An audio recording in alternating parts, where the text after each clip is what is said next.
Assalamualaikum warahmatullahi wabarakatuh. Selamat bertemu lagi anak-anakku semua. Ketemu di semester 2 tahun ajaran baru. Tahun ajaran baru semester 2 maksudnya, di tema 2 subtema 3.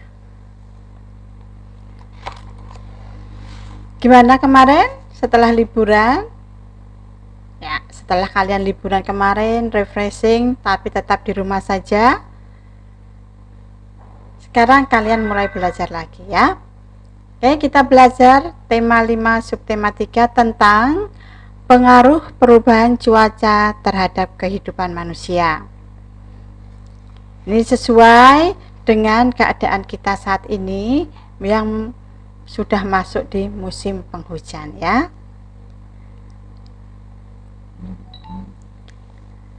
Indonesia merupakan negara beriklim tropis. Cuaca berubah-ubah. Terkadang panas, berawan, mendung, atau hujan. Keadaan cuaca dipengaruhi oleh 3 unsur. Ketiganya adalah matahari, angin, dan air. Jadi ketiganya ini berpengaruh ya terhadap keadaan cuaca. Unsur-unsur cuaca ada 3 di sini: matahari, angin, dan air. Cuaca sangat berpengaruh bagi kehidupan manusia. Mulai dari ketersediaan sumber daya alam, ketersediaan alat transportasi, bahkan kelancaran aktivitas manusia sehari-hari. Apa saja pengaruh cuaca yang kamu rasakan?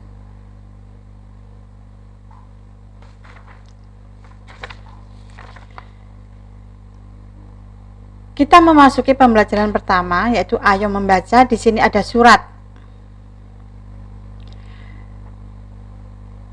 Dalam surat, ya, di sini ini ada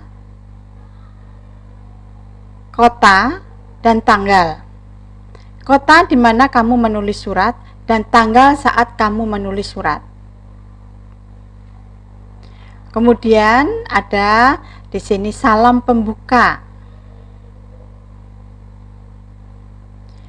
Kemudian di sini ini adalah kalimat pembuka.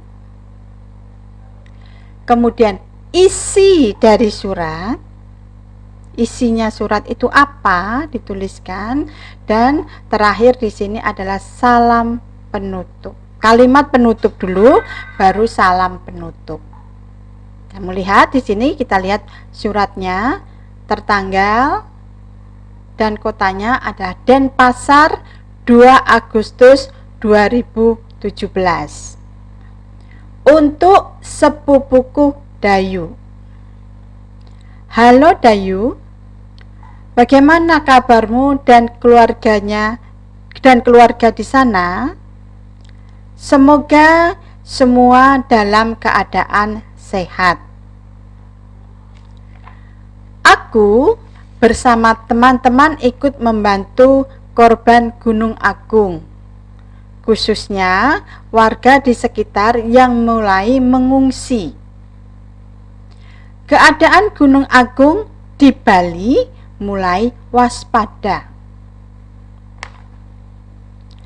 Para pengungsi membutuhkan banyak bantuan. Mereka membutuhkan pakaian dan makanan, selimut, dan peralatan sekolah. Juga dibutuhkan, Dayu. Maukah kalian membantu para pengungsi? Aku tunggu ya kabar selanjutnya darimu. Sampaikan salamku untuk keluargamu. Sampai jumpa.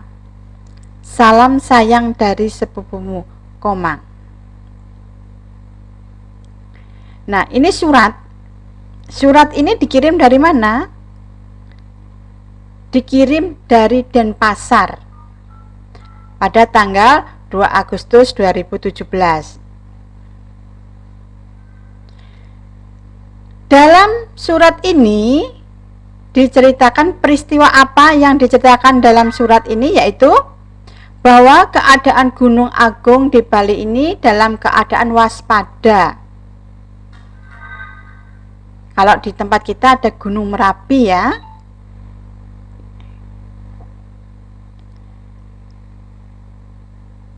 Para pengungsi membutuhkan banyak bantuan, baik pakaian dan makanan. Di dalam surat ini, setelah diceritakan bahwa Gunung Agung itu dalam keadaan waspada, maka mereka juga membutuhkan bantuan. Dan Komang ini mohon apakah Dayu dan keluarga bisa membantu para pengungsi. Nah, jawabannya ditunggu oleh Komang.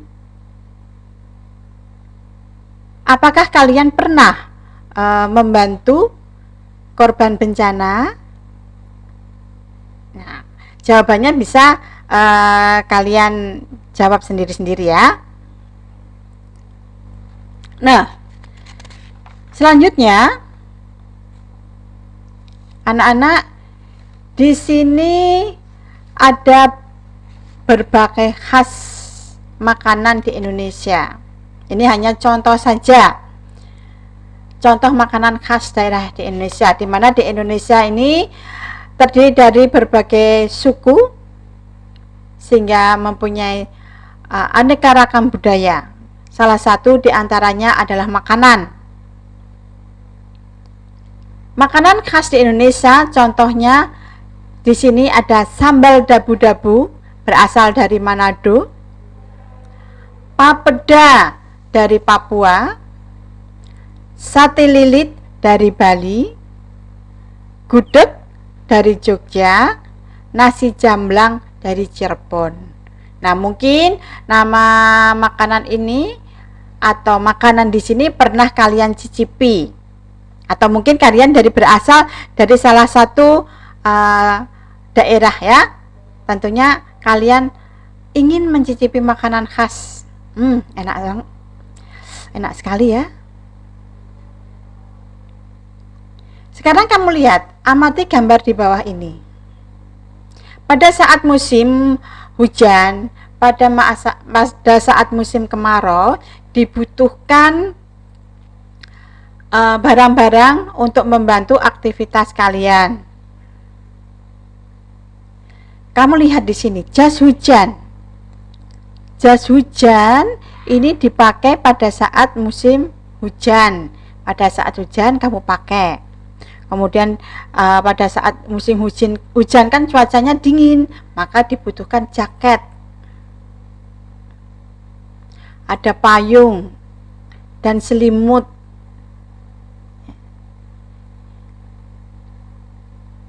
Dalam cuaca dingin dibutuhkan teh hangat wedang ronde. Nah, di sini ada es kelapa muda.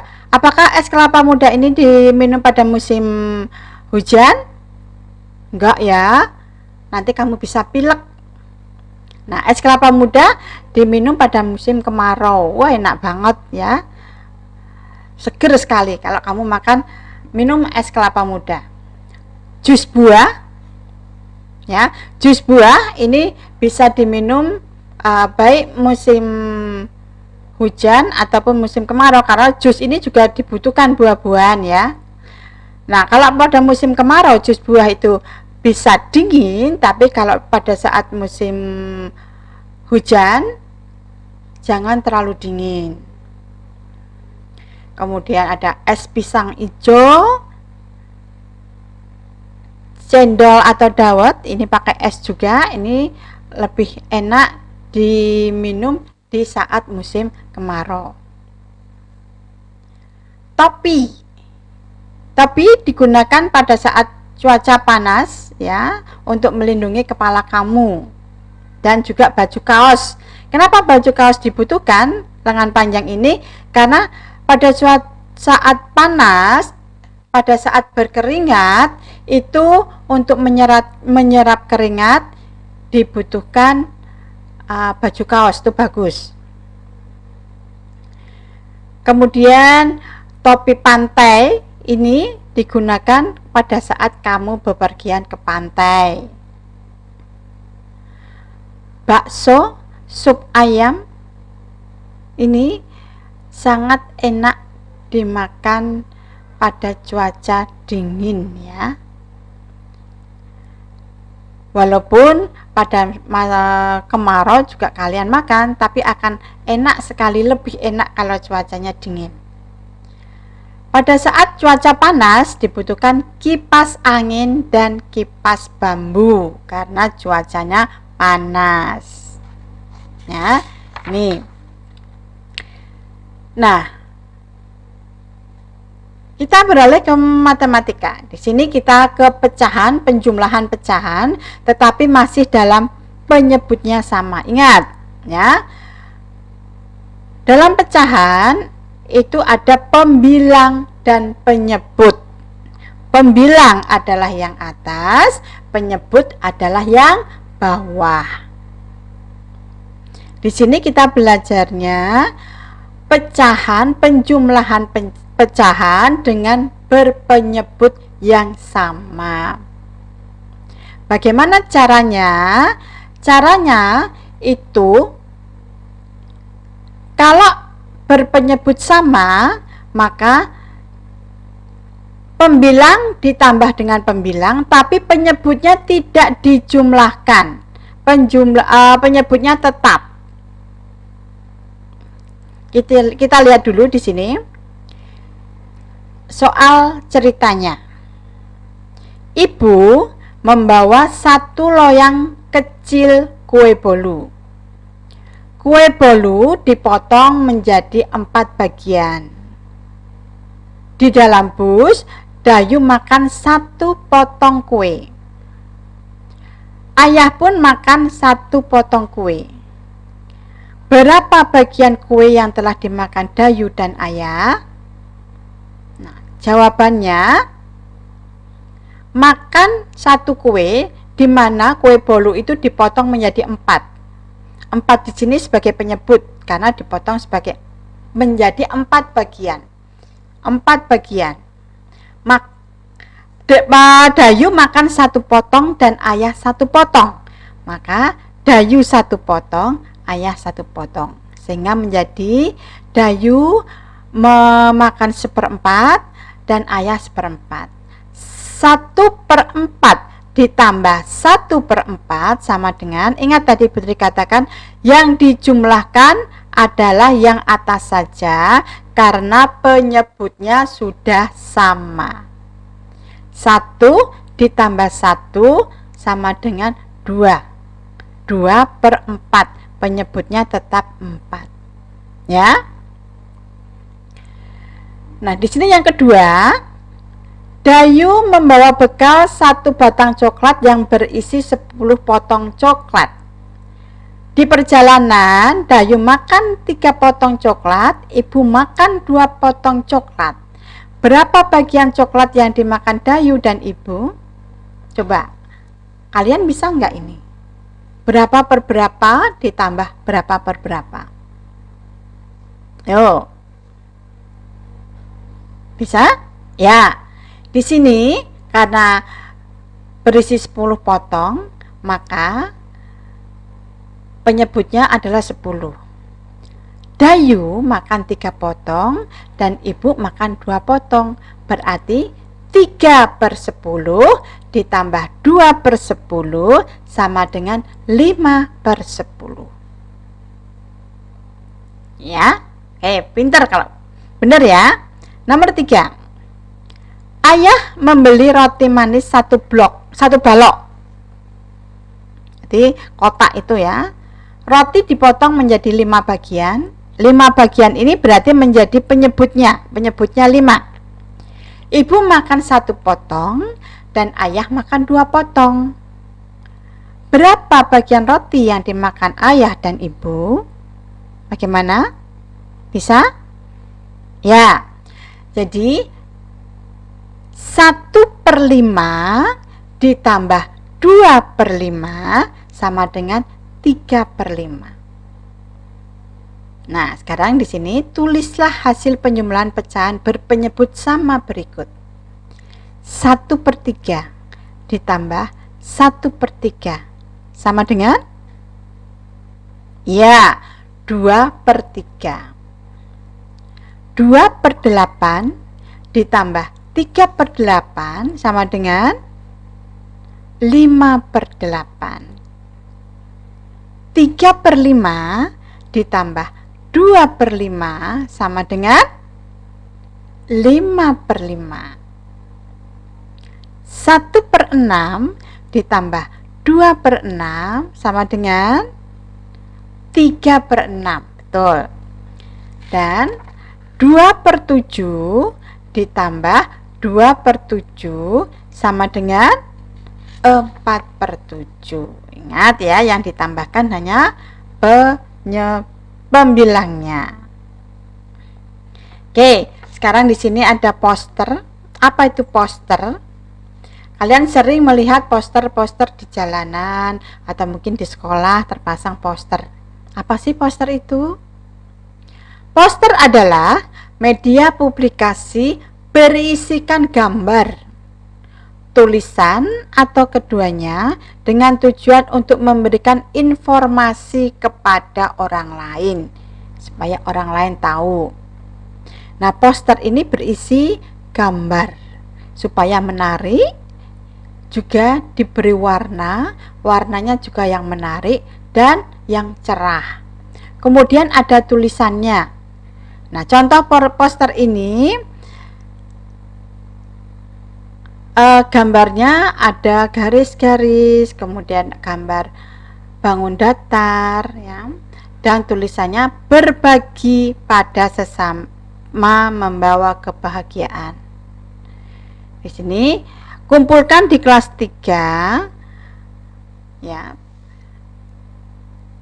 Kemudian bantuanmu adalah kebahagiaan saudaramu. Di sini adalah poster. Ya, sebuah poster sama aja jangan seperti pengumuman. Ini contoh poster ya. Kita lanjutkan. Abu vulkanik ini berasal dari letusan gunung. Ada beberapa resiko penyakit yang disebabkan oleh paparan abu vulkanik, seperti bronkitis, radang tenggorokan, dan sejumlah penyakit lain yang berhubungan dengan saluran pernafasan. Karena namanya abu itu dihirup oleh manusia, ini bisa mengakibatkan penyakit. Tetapi walaupun bisa menimbulkan penyakit, tapi juga ada manfaatnya. Apa manfaat abu vulkanik? Yaitu dapat menyuburkan tanah. Kenapa? Padahal kan abu. Ya, hal ini disebabkan karena material vulkanik mengandung banyak mineral yang sangat membantu proses penggemburan tanah, sehingga kualitas tanah yang dulunya rusak bisa menjadi lebih baik. Yang kedua, dapat meningkatkan kualitas tumbuhan. Nah, bahaya abu vulkanik salah satunya dapat merusak tumbuhan atau mati. Akan tetapi, jika tumbuhan ditanam di tanah bekas paparan abu vulkanik, maka tumbuhan bisa tumbuh dengan sangat subur dan tentunya itu dapat menguntungkan petani. Karena tanaman itu bisa tumbuh subur. Tahukah kamu dari mana asal hujan? Dan kemana perginya air hujan? Oke, perhatikan gambar berikut ini. Nih, ya. Ini adalah siklus atau daur air. Proses terjadinya hujan diawali dari proses penguapan. Jadi air-air yang di dalam tanah ini ada air laut, ada air sungai, air danau ya, dan rawa dan sebagainya itu karena terkena sengatan matahari maka terjadi penguapan, menguap, sehingga uap air itu menjadi embun ya. menjadi embun, kemudian kumpulan dari titik-titik embun berubah menjadi awan. Ketika awan ini sudah berkumpul dan tidak dapat menampung air karena berat. Kenapa berat? Karena terkumpul dari titik-titik air, maka menjadi hujan. Turunlah hujan ini. Ya. Itu tadi terjadinya hujan. Sekarang kita lihat, yuk kita amati bersama gambar-gambar pola dekoratif khas Sulawesi. Di sini khas Sulawesi ini ada motif pak kadang pau, ada motif nek limbongan, motif pak tedong, dan motif pak sulan sangkuang. Motif-motif indah terdapat dalam dekorasi rumah adat suku Toraja Sulawesi. Ini adalah rumah adat suku Toraja. Perhatikan motif-motif tersebut dengan seksama. Kamu akan melihat pola garis pada satu bidang tertentu. Ada garis lurus vertikal, ada garis lurus horizontal, ada garis miring, ada garis melengkung, ada garis bergelombang, juga bermacam garis lainnya.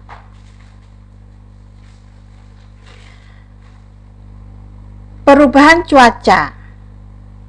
Cuaca saat ini memang mudah berubah. Hujan turun sepanjang hari. Saluran air tak mampu menampung air hujan. Manusia sering buang sampah sembarangan, saluran air tersumbat, lingkungan pun menjadi banjir karena tersumbat dari sampah tadi. Saat musim kemarau, panas matahari terasa terik. Hujan tak turun hingga waktu yang lama. Kekeringan melanda wilayah suatu daerah.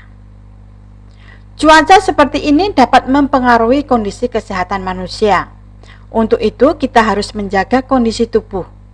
Caranya dengan makan makanan bergizi. Kita pun harus berolahraga secara teratur. Jangan lupa untuk beristirahat dengan cukup. Temukan kata-kata yang berhubungan dengan perubahan cuaca. Jelaskan makna kata sesuai pemahamanmu. Contohnya, banjir. Apa itu banjir? Banjir adalah air yang banyak dan deras, kadang meluap. Nah, kata banjir ini bisa dibuat menjadi kalimat. Pada musim hujan, daerah itu sering dilanda banjir. Putri lanjutkan untuk kata-kata yang sesuai dengan cuaca. Hujan. Apa itu hujan? Hujan adalah titik-titik air yang berjatuhan dari udara karena proses pendinginan. Kemarau. Kemarau atau musim kering adalah musim dengan curah hujan sangat sedikit. 3. Matahari. Matahari adalah benda angkasa, titik pusat tata surya berupa bola berisi gas yang mendatangkan terang dan panas pada bumi. 4. Kekeringan. Kekeringan adalah keadaan kurang pasokan air pada suatu daerah dalam masa yang berkepanjangan. Anak-anak, untuk mencari makna suatu kata bisa dicari di dalam Kamus Bahasa Indonesia. Nanti Putri berikan bagaimana cara mencarinya ya. Nah, berikut ini daftar beberapa suku di Indonesia. Kalau tadi adalah makanan, di sini adalah suku. Di Sumatera ada suku Gayo, Minangkabau, Batak, Semelo, Palembang, dan Lampung. Di Jawa ada Betawi, Sunda, Jawa, Madura, dan Tengger. Ya, Betawi ini ada di DKI Jakarta, Sunda Jawa Barat, Jawa ini bisa Jawa Tengah, Jawa Timur, Madura, Tengger ini di Jawa Timur. Kemudian Kalimantan ada Banjar, Brau, Dayak, Maayan, dan Kutai. Sulawesi ada suku Buton, Minahasa, Bugis, dan Toraja. Di Nusa Tenggara ada suku Rote, suku Sasak, suku Bima, dan suku Flores. Papua ada suku Dani dan suku Asmat. Di Ambon dan Aru, ya, suku Ambon dan suku Aru itu ada di Maluku. Sekarang tarian yang ada di Indonesia. Ini ada tari Ratu Jaro dari Aceh, tari Tortor dari Sumatera Utara, tari Piring dari Sumatera Barat, tari Pendet dari Bali, tari Serimpi dari Jawa Tengah, tari Balendadas dari Kalimantan Tengah, tari Reok Ponorogo dari Jawa Timur, tari Lenso dari Maluku. Ini keanekaragaman budaya di Indonesia. Oke, kita lihat kalau tadi kamus ya, kata-kata bisa dicari dalam kamus. Jadi kamus adalah buku yang berisi kata atau istilah, biasanya disusun menurut abjad. Kamus juga memberikan penjelasan makna kata atau istilah tersebut. Bagaimana cara menggunakan kamus? Nah, petunjuknya adalah pertama, tentukan kata dasar yang disari. Misalnya, kamu mau mencari kata menjaga. Untuk mencari arti kata menjaga, ini dicari dulu kata dasarnya. Menjaga, kata dasarnya adalah jaga. Mendapat imbuhan me. Bukan men ya, tapi mendapat imbuhan me. Kata dasarnya adalah jaga. Buka kamus berdasarkan huruf awal kata dasarnya, yaitu J, huruf awalnya. Setelah dibuka, kemudian cari urutan huruf kedua. Huruf pertamanya kan tadi J, huruf keduanya adalah A, berarti ja. Setelah kamu ketemu letak kata dasarnya, temukan kata yang kita cari. Jaga, menjaga, memelihara, merawat. Ya, nih. Oke anak-anak, itu tadi dari Putri, tema 3, tema 5, subtema 3. Nah, di sini ada motivasi belajar untuk kalian. Orang bijak belajar ketika mereka bisa. Orang bodoh belajar ketika mereka terpaksa. Nah, kalian mau belajar di saat kamu bisa ataukah karena terpaksa? Kamu mau menjadi yang mana? Oke, itu dari Putri. Masih dalam suasana COVID, ingat pesan ibu, kalau keluar-keluar pakai masker, jaga jarak, sering cuci tangan, istirahat yang cukup, dan makan makanan yang bergizi. Akhirul kalam, assalamualaikum warahmatullahi wabarakatuh. Semangat belajar ya.